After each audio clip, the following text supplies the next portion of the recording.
जब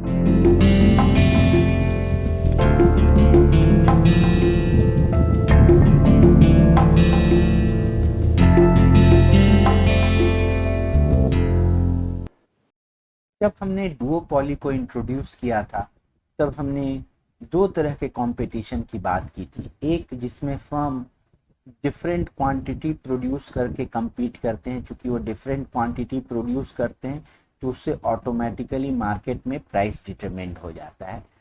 ऐसे वाले कंपटीशन को हमने कुर्नो कंपटीशन कहा था। दूसरा एक और कंपटीशन की बात की थी सेम डिमांड वाले सेटिंग में, जब डिफरेंट फर्म प्राइसेस डिसाइड करते हैं, ठीक है, और प्राइस के द्वारा compete करते हैं। तो इस वीडियो में हम वैसे इक्विलिब्रियम की बात करेंगे जिसमें फर्म प्राइस के द्वारा compete करते हैं। हमारा क्वांटिटी डिमांडेड था 1000 minus 10p if p is between 0 and 100, 100 के बीच, 100 और 0 के बीच में, तो ये क्वांटिटी डिमांडेड था। अदरवाइज 0 था, शून्य, अगर p 100 से ज़्यादा है। अब मान लीजिए पहला वाला फर्म 1 है, फर्म 2। फर्म 1 P1 अनाउंस करता है एंड फर्म 2 P2 अनाउंस करता है। पहले ही हम बात कर चुके हैं, क्वांटिटी डिमांडेड जो है 0 होगा इफ P1 जो है सो P2 से ज़्यादा है। ये 1000 माइनस 10 P/2 होगा इफ P1 P2 के बराबर P है, और P1 जो है अगर P2 से छोटा है तो पूरा का पूरा मार्केट कैप्चर हो जाएगा, क्वांटिटी इतना सप्लाई करने को मिलेगा। यही दूसरे फॉर्म में उल्टा हो जाएगा। अगर ये हम मान ले पहले फॉर्म के लिए है, ठीक है, ये पहले फॉर्म के लिए है, तो ये हम यहाँ पे कह दे सकते हैं कि यहाँ पे 1000 माइनस, इसको हम लोग अच्छा होता कि P1 लिख लेते। हाँ, 10,000 माइनस 10 P2 होगा अगर P2 P1 से छोटा है, यहाँ वाला। ये जो होगा सो 1000 माइनस 10p/2 हो जाएगा, आधा आधा दोनों कैप्चर कर लेंगे, और इस केस में 0 हो जाएगा। ये यहाँ पे हम लोग लिख रहे हैं QD2 के लिए। अब मान लीजिए बात करते हैं, यहाँ पे हम थोड़े डिफरेंट स्टाइल में बात करेंगे कि पहला वाला फर्म जो है ज़्यादा प्राइस प्रपोज करता है। तो ज़्यादा प्राइस प्रपोज करने में, और यहाँ पे भी हम बात कर रहे हैं कि हमारा कॉस्ट जो है दोनों फर्म में, कॉस्ट जो है C1Q1 जो है 40Q1 है एंड C2Q2 जो है 40Q2 है, यानी हर यूनिट बनाने में 40-40 यूनिट का खर्च हो रहा है। अब यहाँ पे अगर मान लीजिए कि P1 जो है,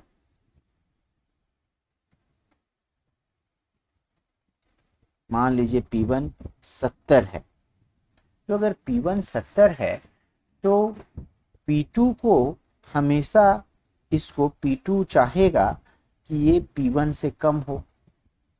मान लीजिए P1 से ज़्यादा है तो कोई मार्केट में उसे कस्टमर नहीं मिलेगा।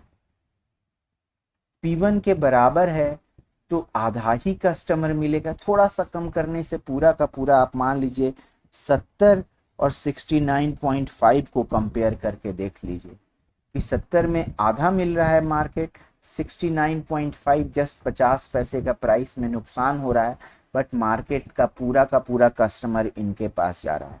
तो फर्म 1 चाहेगा कि उसका प्राइस फर्म 2 से छोटा हो, फर्म 2 चाहेगा कि उसका प्राइस फर्म 1 से छोटा हो। दोनों में ये सिचुएशन कभी भी एक दूसरे से मैच नहीं हो पाएंगे, है ना। दोनों में एक टेंडेंसी रहेगी प्राइस कम करने की।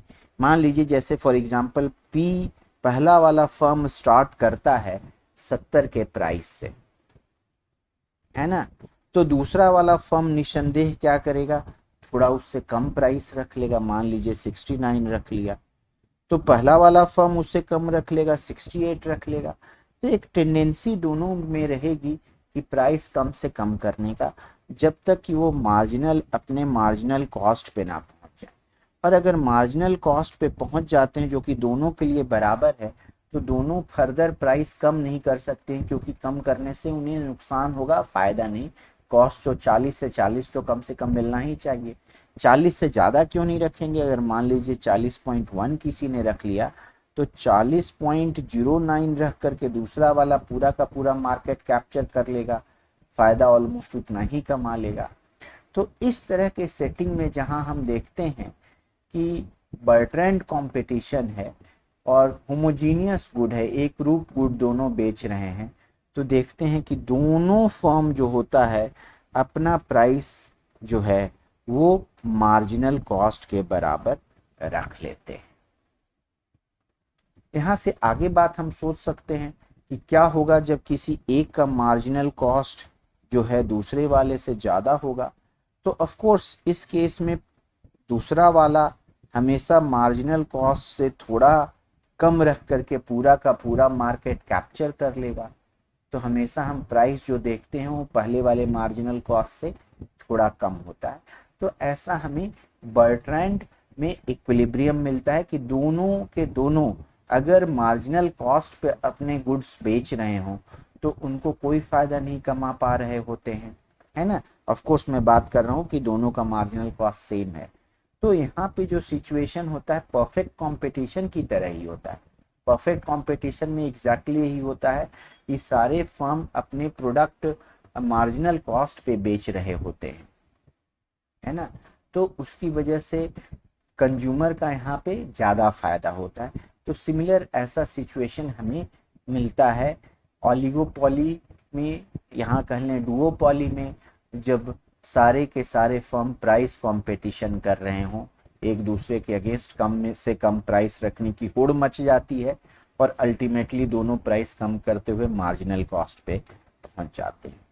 यहाँ पे एक और हम करेंगे, एक दूसरा एग्जाम्पल ले लेते हैं। उस एग्जाम्पल में हम क्या करेंगे, हम Q इज इक्वल टू 6 माइनस P ले लेते हैं। और यहाँ पे ऑफ कोर्स P जो है 0 और 6 से बीच में होना चाहिए। अगर P 6 से ज़्यादा है तो क्वांटिटी तो हमेशा 0 ही होगा। यहाँ पे बात करते हैं यूं कि P जो है या तो 0 हो सकता है या 1 हो सकता है या 2 हो सकता है या 3 हो सकता है या 4 हो सकता है या 6 हो सकता है। मार्जिनल कॉस्ट हम मान लें 0 होता है, हर यूनिट में कोई खर्च नहीं है। तो मतलब सारे के सारे फर्म जो होंगे, मान लीजिए 2 ही फर्म है, तो अपना टोटल रेवेन्यू को बढ़ाना चाहेंगे। तो जो जितना ज़्यादा टोटल रेवेन्यू होगा उतना उन्हें ज़्यादा फायदा होगा। यहाँ प्रॉफिट में को हम लिख सकते हैं total revenue minus total cost, चूँकि टोटल कॉस्ट हमने 0 एज्यूम कर लिया, मार्जिनल कॉस्ट से आगे बढ़ते हुए 0 ले लिया, तो ये प्रॉफिट हमेशा टोटल रेवेन्यू के बराबर होता है। या कह लें प्रॉफिट मैक्सिमाइज करने के लिए मार्जिनल रेवेन्यू को 0 के बराबर करना होता है। बट एनीवे हमें उसकी ज़रूरत नहीं है, हम एक टेबल बना ले सकते हैं। पहले भी हमने टेबल बनाया है, वहाँ पे हम कर लें कि प्लेयर फर्म 1 जो है 0 प्राइस रखता है, 1 प्राइस रखता है, 2 प्राइस रखता है, 3 प्राइस रखता है, 4 प्राइस रखता है, 5 प्राइस रखता है और 6 प्राइस रखता है। थोड़ा इसको छोटा कर दे रहे हैं, 5 प्राइस रखता है और यहाँ पे छोटा 6 प्राइस रखता है।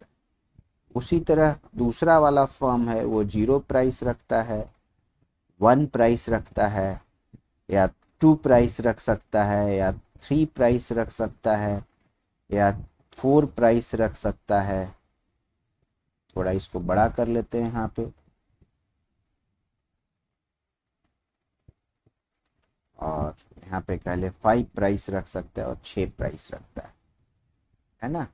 तो ये हमें ऐसा टेबल मिल जाता है। तो अगर दोनों 0 प्राइस रखते हैं तो अगर कुछ बेचते भी हैं, है ना, 0 प्राइस अगर दोनों रखते हैं, जो कम प्राइस रखेगा वो पूरा का पूरा मार्केट कब्जा कर लेगा। और हम मानेंगे कि दोनों के अगर प्राइस बराबर हैं तो दोनों आधा आधा मार्केट कैप्चर कर लेते हैं।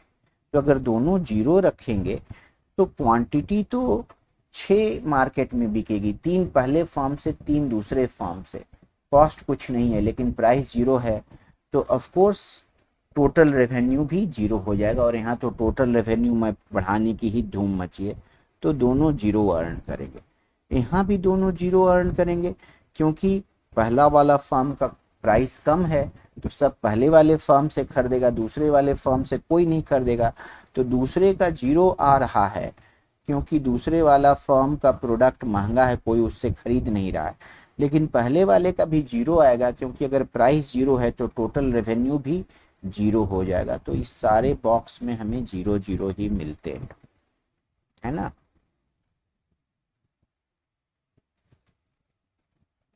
अब अगर दोनों का एक एक है तो आप देखेंगे एक एक है प्राइस, तो दोनों का बराबर है। टोटल 5 यूनिट बिक रहा है, कह सकते हैं 2.5 यूनिट पहले फॉर्म से आ रहा है, 2.5 यूनिट दूसरे फॉर्म से आ रहा है।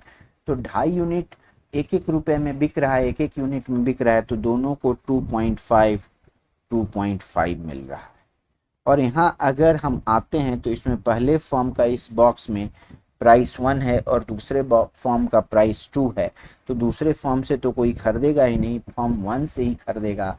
और 5 यूनिट ही यहाँ पे बिक रहा होगा, तो 5,0 5,0 5,0 5,0 5,0 सारा ऐसा पे ऑफ होगा। एक बार फिर से समझ ले, यहाँ पे 5,0 के हैं इस बॉक्स में, कि पहला जो है सो 1 रुपये पर यूनिट को बेचने को तैयार है, दूसरा वाला 3 रुपये पर यूनिट, तो कोई भी तीसरे वाले से नहीं खरीदेगा, इसी वजह से तीसरे वाले का जीरो है। पहले वाले का अगर प्राइस 1 है तो क्वांटिटी टोटल मार्केट में 5 बिकेगी, तो total revenue P multiplied Q 5 multiplied by 1 5 आ गया, तो ऐसे हमें मिलता है। उसी तरह से यहाँ पे हमें 0,5 0,5 0,5 0,5 0,5 मिलता है। क्यों? इस बॉक्स में देखें तो पहले का प्राइस 6 और दूसरे का प्राइस 1 है, तो दूसरा वाला ही पूरा मार्केट कैप्चर कर लेगा, 5 यूनिट बेचेगा और टोटल 5 उन्हें पे ऑफ मिलेगा। इस बॉक्स में हम देखें दोनों का 2 है, तो अगर प्राइस 2 है तो टोटल क्वांटिटी 4 बिकेगी, 6 माइनस 2 इज इक्वल टू 4, तो 4 अगर बिकेगी तो दोनों लोग है 2 यूनिट बेचेगा और प्राइस 2 पे बेचेगा, तो दोनों को 4 का फायदा हो जाएगा। यहाँ पे पहला वाला को 8 का फायदा होगा, दूसरे को 0, क्योंकि इस बॉक्स में देखें तो ये बॉक्स में पहले वाले का प्राइस 2 और दूसरे वाले का प्राइस 3 है, तो 3 के पास कोई नहीं खरीदेगा, सब लोग पहले वाले से ही खरीदेगा। और चूंकि प्राइस 2 है तो टोटल क्वांटिटी सोल्ड 4 हो जाएगी, सो टोटल यहाँ पे प्रॉफिट 8 हो जाएगा। तो यहाँ पे ऐसे मैं भर दे रहा हूँ, सेम लॉजिक से इधर 0,8 इधर 0,8 हो जाएगा। यहाँ पे 3 मल्टीप्लाइड बाई, यहाँ चूंकि दोनों का प्राइस 3 है तो क्वांटिटी सोल्ड 6 माइनस 3 होगा, टोटल 3 यूनिट के प्राइस पे बिक रहा है, तो दोनों को 4.5 मिलेगा। यहाँ पे दूसरे वाले फर्म का प्राइस बढ़ गया, पहले वाले फर्म का प्राइस कम है, तो पूरा कैप्चर कर लेगा 9,0 9,0 और यहाँ पे 0,9 0,9 0,9 4। उसी तरह से अगर प्राइस दोनों का 4 है, टोटल क्वांटिटी 2 बेचेंगे, सबको 1 यूनिट बेचने का अधिकार मिलेगा, दोनों का पे ऑफ 4 हो जाएगा। यहाँ पे 80 80 08 08। उसी तरह से हम लोग पूरा टेबल कंप्लीट कर लेंगे। यहाँ पे 5 प्राइस है, तो टोटल क्वांटिटी सोल्ड यहाँ पे 1 हो जाएगा, है ना। और 1 अगर क्वांटिटी सोल्ड हो जाएगा तो दोनों को आधा आधा मिलेगा, तो यहाँ पे हम लोग लिख सकते हैं 2.5 मिलेगा। यहाँ पे चूँकि दूसरे वाले का प्राइस ज़्यादा हो गया तो पहला वाला पूरा मार्केट कैप्चर कर लेगा। और यहाँ पे अगेन चूँकि प्राइस 6 है, सो क्वांटिटी 0 हो जाएगा, तो ये 0 ऐसा बॉक्स मिलेगा। यहाँ से अब हम नैश इक्विलिब्रियम निकाल सकते हैं। पहला वाला अगर सोचता है कि दूसरा फर्म 0 प्राइस रखेगा, तो कुछ भी प्राइस रखना उसका बेस्ट रिस्पॉन्स है। उसी तरह से यहाँ पे प्राइस दूसरा वाला भी अगर 1 रख रहा है तो पहले वाले को 1 रखना बेस्ट रिस्पॉन्स है। यहाँ अगर दूसरा वाला 2 रख रहा है तो पहले वाले को 1 रखना बेस्ट रिस्पॉन्स है। यहाँ पे 2 बेस्ट रिस्पॉन्स है, यहाँ पे 3 बेस्ट रिस्पॉन्स है। कैसे मैं देख रहा हूँ? 4 देख रहा हूँ इस कॉलम में देख रहा हूँ कि पहले स्थान पे सबसे बड़ा नंबर क्या है 9, तो यहाँ पे 3 बेस्ट रिस्पॉन्स होगा, अगर दूसरा वाला 4 चल रहा है तो, है ना। उसी तरह यहाँ पे देखेंगे, यहाँ पे भी 5 में भी 3 ही सबसे अच्छा रिस्पॉन्स है और 6 में भी 3 ही सबसे अच्छा रिस्पॉन्स है।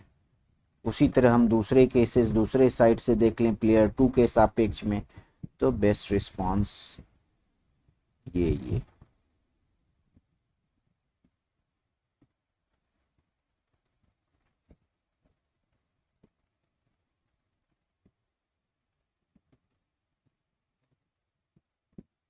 तो हम देखते हैं कि बस हमारे पास एक ही नैश इक्विलिब्रियम है, वो है 0,0। दोनों 0,0 प्राइस रखेंगे और दोनों में कोई प्रॉफिट नहीं कमा पाएंगे। ये है हमारा बर्ट्रैंड इक्विलिब्रियम। धन्यवाद।